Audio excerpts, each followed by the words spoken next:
बहुत समय पहले की बात है। एक हरे भरे जंगल में ढेर सारे जानवर रहते थे। वहां एक बंदर भी था, जिसका नाम था मोहन। मोहन एक आलसी बंदर था, जिसे दिन भर आराम करने और इधर उधर मस्ती करने के सिवा कुछ नहीं सूझता था। जब सारे जानवर अपने काम में व्यस्त रहते, मोहन हमेशा पेड़ की किसी डाल पर लेटा हुआ आसमान में बादलों को निहारते हुए समय बिताता। जंगल के बाकी जानवर मेहनती और जिम्मेदार थे।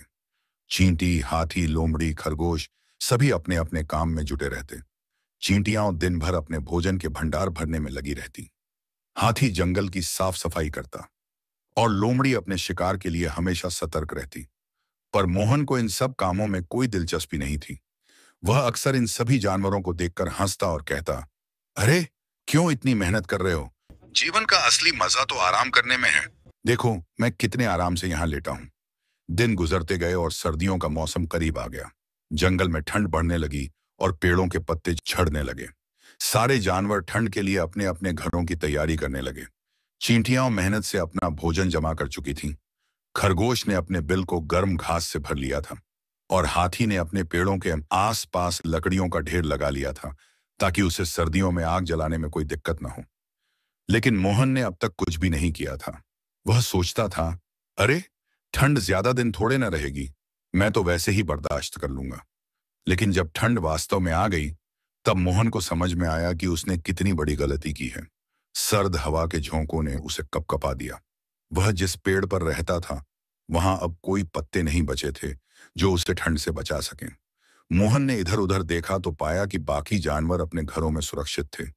चींटी के पास खाने का भंडार था, खरगोश अपने गर्म बिल में आराम से सो रहा था और हाथी अपने लकड़ियों से आग जलाकर आराम कर रहा था। मोहन को अपने आलस्य पर पछतावा होने लगा। अब मैं क्या करूं? मोहन ने खुद से कहा।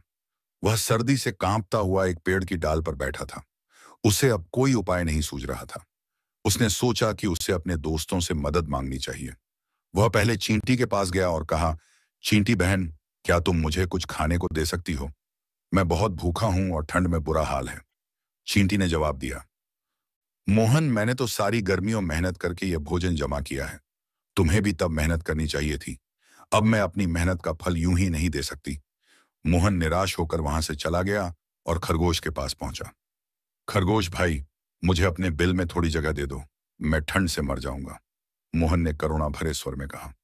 खरगोश ने उसे जवाब दिया, मोहन, जब हम सब अपने घर बना रहे थे, तब तुम मजे से खेलकूद कर रहे थे। अब मैं तुम्हें कैसे अपने घर में जगह दूं? मुझे खुद ठंड से बचने के लिए अपनी जगह चाहिए। मोहन को समझ में आ गया कि अब उसे खुद ही अपनी मदद करनी होगी। वह भारी मन से हाथी के पास गया और अपनी गलती स्वीकार करते हुए कहा, हाथी भाई, मुझे अपनी आलसी आदत के कारण इस ठंड में बहुत तकलीफ हो रही है। मैं जानता हूं कि मैंने बहुत बड़ी गलती की है।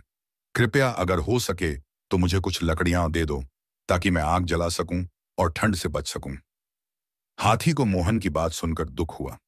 उसने सोचा कि अगर वह मोहन की मदद करेगा तो शायद वह भविष्य में सबक सीखेगा। हाथी ने कहा, मैं तुम्हारी मदद कर सकता हूं मोहन, पर तुमसे एक वादा चाहिए। अगली बार जब कोई काम करने का समय आए तो तुम आलसी नहीं बनोगे।